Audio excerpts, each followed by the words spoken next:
ఎన్ని వచ్చాయి? 1 point. Next centre చేయండి, కరెక్ట్గా పెట్టమ్మా. మూతలన్నీ కరెక్ట్గా పెట్టుకో, మధ్యలో పెట్టండి.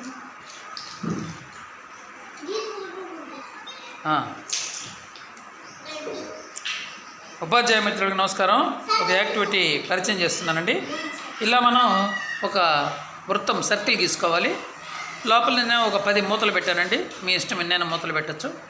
క్యారమ్ బోర్డు ఆడుకున్నట్టు స్ట్రైకర్తో ఆ గీత వెలుపలుగా ఆ స్ట్రైకర్ పెట్టుకొని వాళ్ళు కొట్టాల్సి ఉంటుంది. ఎన్ని గీత వెలుపలు పడితే అన్ని పాయింట్స్. దీనివల్ల ఏమవుతుందంటే కాన్సన్ట్రేషన్. ఇక్కడ చూడండి ఎవరెవరికి ఎన్నెన్ని పడుతున్నాయో, మరి తేడా ఉంటుందో లేదో గమనిద్దాం. కానీ ఇప్పుడు ఎవరమ్మా? కానీ సెంటర్ పెట్టు, కరెక్ట్, రైట్. చూడండి ఈ బాబుకి మొత్తము 10 పాయింట్స్ వచ్చేసాయి కదా. 10 పాయింట్స్. Super, very good. నువ్వు హలేమ్మా? కానండి హుషారుగా ఉంటాయి కదా మీరు.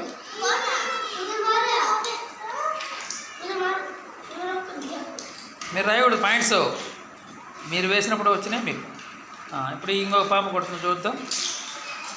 ఈ అమ్మాయికి ఎన్ని వచ్చాయి? 3 మాత్రమే. అంటే కాన్సన్ట్రేషన్ సరిగ్గా చేయట్లేదు.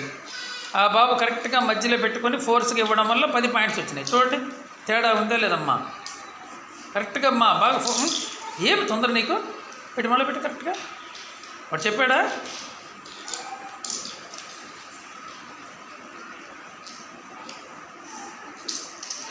అంటే అసలు బొత్తికి కాన్సన్ట్రేషన్ చేయడమా నువ్వు?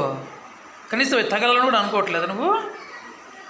చూడండి పిల్లలు దీనివల్ల ఏమవుతుందంటే వాడికి కాన్సన్ట్రేషను మనం చెక్ చేయగలుగుతున్నాం. వీళ్ళిద్దరు ఇప్పుడు ఒకటో తరగతి వాళ్ళ కాన్సన్ట్రేషన్ తక్కువగా ఉంది. ఇప్పుడు సెకండ్ క్లాస్ వాళ్ళు వెళ్ళింది. చూడండి ఈ బాబు కూడా స్ట్రోక్ ఇవ్వలేకపోయాడు. అది అక్కడ ఉంది. ఇదండి ఇలా మనం తమాషగా పిల్లలతో దాడిస్తుండడం వల్ల కాన్సన్ట్రేషన్ పవర్ పెరుగుతుంది. తర్వాత మ్యాథ్స్లో కూడా నెంబర్స్ రాయడము ఇవన్నీ తర్వాత చేసుకోవచ్చు మనం. ఇప్పుడు నెంబర్లు పడిన తర్వాత వాటిని అక్షరాలు రాయిస్తాం మనం. ఇదండి ఈరోజు యాక్టివిటీ. ఓకే.